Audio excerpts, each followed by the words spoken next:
बेहद की परम शांति। सभी व्यूअर्स को बेहद की परम शांति। श्रीमद् भगवत गीता के 8वें अध्याय के 17वें श्लोक में प्रभु श्री कृष्ण अर्जुन को बताते हैं कि ब्रह्मलोक में जाने वाले पुनः लौटकर धरती पर क्यों आते हैं, इसका क्या कारण है। क्योंकि ये सभी लोग काल की अवधि से बंधे हुए हैं। प्रभु श्री कृष्ण कहते हैं, सहस्रयुग पर्यंतम हरद ब्राह्मणो विदु रात्रिम युग सहस्त्रानाम तेहो अहोरात्रो विदो जनाः। अर्थात जो मनुष्य ब्रह्मा के 1000 चतुर्युगी वाले एक दिन को और 1000 चतुर्युगी वाली एक रात्रि को जानते हैं, वे मनुष्य ब्रह्मा के दिन और रात को जानने वाले हैं। सतयुग, त्रेता युग, द्वापर और कलयुग, मृत्यु लोक के इन 4 युगों को एक चतुर्युगी कहते हैं। ऐसी ही 1000 चतुर्युगी बीतने पर ब्रह्मा जी का एक दिन होता है और 1000 चतुर्युग बीतने पर ब्रह्मा जी की एक रात होती है। काल के सूक्ष्मतम परिमाण को और गहराई से समझते हैं कि किस प्रकार काल के सूक्ष्मतम परिमाण की गणना की जाती है। सबसे अत्यंत सूक्ष्म काल होता है परमाणु। 2 परमाणुओं का एक अणु और 3 अणुओं का एक त्रसरेणु होता है। झरोखे से आई सूर्य किरणों में त्रसरेणु उड़ते हुए दिखाई देते हैं। अर्थात अगर अक्सर आप लोगों ने देखा हो कि जब हमारे घरों में अगर हम खिड़की के पे से पर्दे वगैरह हटा दें और उसमें से जो सूरज की किरणें झट कर कमरे में आती हैं, उन किरणों में अगर हम देखें तो बहुत सारे बारीक बारीक, जिन्हें कई बार हम धूल के कण भी कह देते हैं, वो हमें यहाँ वहाँ चलते हुए दिखाई देते हैं।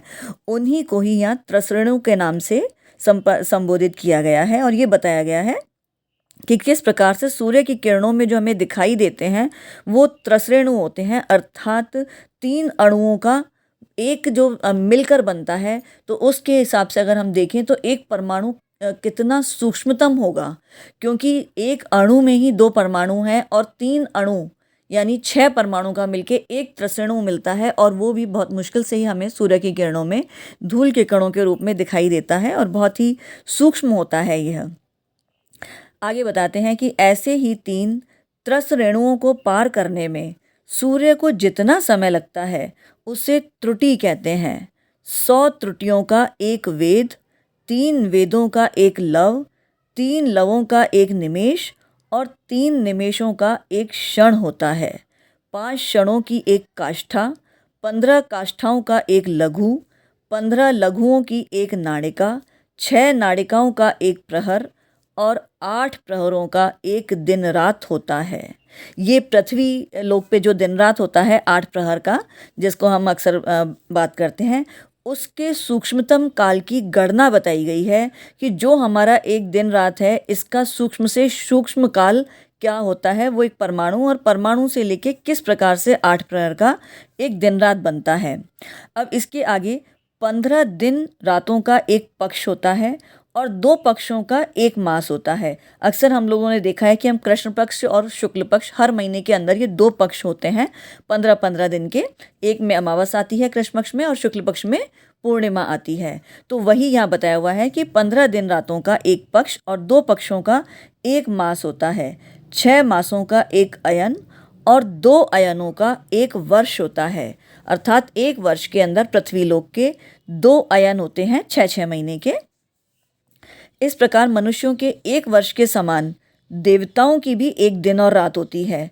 अर्थात मनुष्यों का 6 महीने का उत्तरायण देवताओं का दिन कहलाता है और 6 महीने का दक्षिणायन देवताओं की रात है। मतलब पृथ्वी लोक पे अक्सर हमने देखा है कि 6 महीने हम बताते हैं कि उत्तरायण के हैं और 6 महीने दक्षिणायन के हैं, तो असल में यही देवताओं के दिन और रात हैं। इस तरह देवताओं के समय का परिमाण मनुष्यों के समय अर्थात पृथ्वी लोक के समय के परिमाण से 360 गुना अधिक माना जाता है। इस हिसाब से मनुष्यों का एक वर्ष, देवताओं के एक दिन रात, मनुष्यों के 30 वर्ष, देवताओं का एक महीना और मनुष्यों के 360 वर्ष, देवताओं का एक दिव्य वर्ष के बराबर होता है। ऐसे ही मनुष्य के सतयुग, त्रेता, द्वापर युग और कलयुग, ये 4 युग बीतने पर देवताओं का एक दिव्य युग बीतता है। अर्थात मनुष्यों के सतयुग के 17,28,000 साल, त्रेता के 12,96,000 वर्ष, द्वापर के 8,64,000 वर्ष और कलयुग के 4,32,000 वर्ष, ऐसे कुल अगर इन चारों युगों के कुल वर्षों को जोड़ें तो कुल 43,20,000 वर्षों के बीतने पर देवताओं का एक दिव्य युग होता है। इसको महायुग और चतुर्युग भी कहते हैं। अर्थात हम ये समझ सकते हैं कि जब पृथ्वी लोक पे एक चतुर्युग बीत जाता है, उस समय पर देवताओं का सिर्फ एक दिव्य युग ही बीता होता है। मनुष्य और देवताओं के समय का परिमाण तो सूर्य से होता है, परंतु ब्रह्मा जी के दिन रात का परिमाण देवताओं के दिव्य युगों से होता है। अर्थात देवताओं के 1,000 दिव्य युगों का और या फिर यूँ कहें कि मनुष्यों के या पृथ्वी लोक के 4 अरब 32 करोड़ वर्षों का ब्रह्मा जी का एक दिन होता है और उतने ही दिव्य युगों की एक रात होती है। ब्रह्मा जी के इसी दिन को कल्प या सर्ग कहते हैं और रात को प्रलय कहते हैं। यहाँ पृथ्वी लोक के काल की गणना के अनुसार ही ऊपर के लोकों के काल की गणना को समझाने का प्रयास किया गया है, जिसमें पृथ्वी लोक पर अगर हमारे चारों युग बीत जाते हैं, अर्थात एक चतुर्युग बीत जाता है, उस समय देवताओं में का सिर्फ एक दिव्य युग ही बीतता है। और ब्रह्मलोक तो देवताओं के युग से भी और ऊपर है, देवलोक से भी ऊपर है। तो देवताओं के जब 1,000 दिव्य युग या मनुष्यों के 4 अरब 32 करोड़ वर्ष बीत जाते हैं, तब ब्रह्मा जी का मात्र एक दिन बीतता है और उतनी ही लंबी उनकी रात होती है। दिन रात की इसी गणना के अनुसार 100 वर्षों की ब्रह्मा जी की आयु होती है। ब्रह्मा जी की आयु के 100 वर्ष बीतने पर ब्रह्मा जी परमात्मा में लीन हो जाते हैं और उनका ब्रह्मलोक भी प्रकृति में लीन हो जाता है तथा प्रकृति परमात्मा में लीन हो जाती है। कितनी ही बड़ी आयु क्यों न हो, वह भी काल की अवधि वाली ही है। ऊंचे से ऊंचे कहे जाने वाले जो भोग हैं, वे भी संयोगजन्य होने से दुखों के ही कारण हैं। अर्थात हम ये सोचते हैं कि जो सुख है, असल में वो सुख भी, वो भोग ही मनुष्य के दुख का कारण है, क्योंकि ये सभी काल की अवधि वाले हैं। अर्थात ये सब काल की अवधि से बंधे हुए हैं। आज हैं तो कल नहीं है। आज अगर कोई भी सुख आज है तो कल नहीं रहेगा, कल वो बीत ही जाएगा। और यही बात दुखों पर भी लागू होती है। केवल भगवान ही कालातीत हैं। इस प्रकार काल के तत्व को जानने वाले मनुष्य ब्रह्मलोक तक के दिव्य भोगों को किंचित मात्र भी महत्व नहीं देते।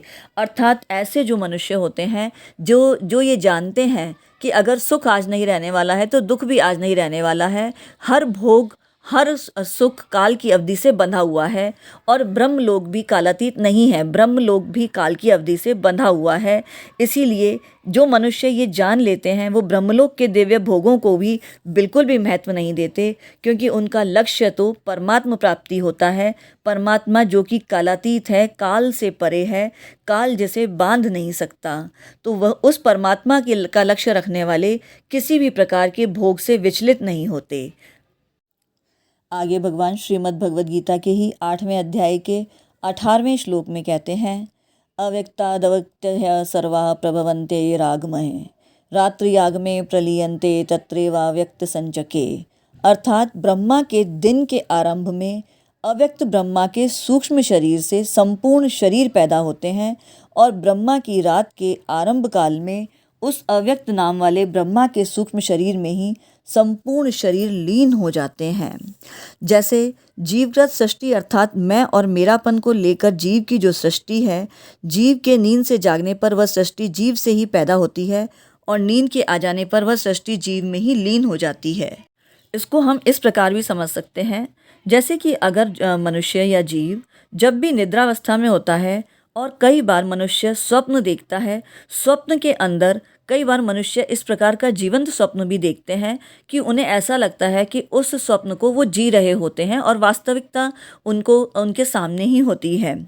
और परंतु जैसे ही वो स्वप्न टूटता है तो वो सारी की सारी वास्तविकता समाप्त हो जाती है। मतलब स्वप्न में जो कुछ भी देखा था वो सारा का सारा सब कुछ गायब हो जाता है। और अक्सर स्वप्न बहुत गहरे होते हैं और मनुष्य बहुत कुछ चीज़ें अपने स्वप्न में रच लेता है, परंतु वो सभी चीज़ें वो वो सभी दृश्य जो भी मनुष्य ने स्वप्न में देखे होते हैं, स्वप्न टूट कितने भी वास्तविक क्यों ना लग रहे हों स्वप्न में, परंतु स्वप्न के समाप्त होने पर, निद्रा से जागने पर वो सभी दृश्य लुप्त हो जाते हैं और वो समाप्त हो जाते हैं। ठीक इसी प्रकार से जो यह स्थूल समष्टि सृष्टि दिखाई देती है, वह सब की सब ब्रह्मा जी के जागने पर उनके सूक्ष्म शरीर से अर्थात प्रकृति से पैदा होती है और ब्रह्मा जी के सोने पर उनके सूक्ष्म शरीर में ही लीन हो जाती है। तात्पर्य यह हुआ कि ब्रह्मा जी के जागने पर तो सर्ग होता है और ब्रह्मा जी के सोने पर प्रलय होती है। जब ब्रह्मा जी की 100 वर्ष की आयु बीत जाती है तब महाप्रलय होता है, जिसमें ब्रह्मा जी भी भगवान में अर्थात परमात्मा में लीन हो जाते हैं। ब्रह्मा जी की जितनी आयु होती है उतना ही समय महाप्रलय का रहता है। महाप्रलय का समय बीतने पर ब्रह्मा जी पुनः भगवान से प्राप्त होते हैं, तो महासर्ग अर्थात सृष्टि का आरंभ होता है। श्रीमद् भगवद गीता के ही 8वें अध्याय के 16वें श्लोक की चर्चा हमने हमारे ही इस चैनल पर पहले भी की हुई है, जिसमें भगवान ने ये बताया था कि पृथ्वी लोक से ऊपर ब्रह्म लोक तक के सभी लोक पुनरावर्ती हैं, अर्थात इस लोक में मनुष्य इस ब्रह्म लोक तक किसी भी लोक में अगर मनुष्य जाता है तो उसे वापस पुनः पृथ्वी पर लौटकर आना ही पड़ता है, क्योंकि ये सभी लोक काल से बंधे हुए हैं। और ये पुनरावृत्ति क्यों होती है, ये काल की गणना की चर्चा हमने अभी की है। अर्थात भगवान यहाँ बताना चाहते हैं कि ऊंचे से ऊंचा ब्रह्मलोक भी काल की अवधि से बंधा हुआ है। उस अवधि का विवेचन करते हुए भगवान बताते हैं कि ब्रह्मलोक की अवधि कितनी ही बड़ी क्यों न हो, परंतु वह है तो काल के अंतर्गत ही, और जो भी अवधि जो भी लोक काल के अंतर्गत है उससे एक न एक दिन तो समाप्त होना ही है। काल का परिमाण छोटा हो या बड़ा हो, परंतु वो अविनाशी नहीं है, वो विनाशी है। अर्थात काल के परिमाण से बंधा हुआ कोई भी लोक काल की जो काल की अवधि से परे नहीं है, उससे आज नहीं तो कल समाप्त होना ही होना है, और इसीलिए वो सभी लोग पुनरावृत्ति में कहे जाते हैं। परंतु भगवान काल की अवधि से परे हैं, भगवान काल की अवधि में नहीं आते हैं। जैसे हम रात को सोते हैं तो संसार को भूल जाते हैं और प्रातः जागते हैं तो संसार पुनः याद आ जाता है, ठीक ऐसे ही ब्रह्मा जी के रात में संपूर्ण सृष्टि लीन हो जाती है और दिन में पुनः उत्पन्न हो जाती है। यह रात और दिन की आखिरी हद है। ब्रह्मा जी के दिन और रात सूर्य से नहीं होते, बल्कि वो तो प्रकृति से होते हैं। अर्थात यहाँ यह समझने वाली बात है कि मनुष्य जीवन के रूप में जो ये सुअवसर परमात्मा ने हमें दिया है, वो कालातीत परमात्मा की प्राप्ति के लक्ष्य का लाभ उठाने के लिए, कि हम उस लक्ष्य के लिए पुरुषार्थ के जरिए उस लक्ष्य को पा सकें, उसके लिए हमें परमात्मा ने ये सुअवसर दिया है। तो इस सुअवसर का लाभ उठाएं और पुरुषार्थ करें, ज्ञान अर्जित करें, ज्ञान मार्ग पर चलें या योग मार्ग पर चलें और असली लक्ष्य तक पहुँचें। उम्मीद करते हैं ये वीडियो आपको अच्छा लगा होगा।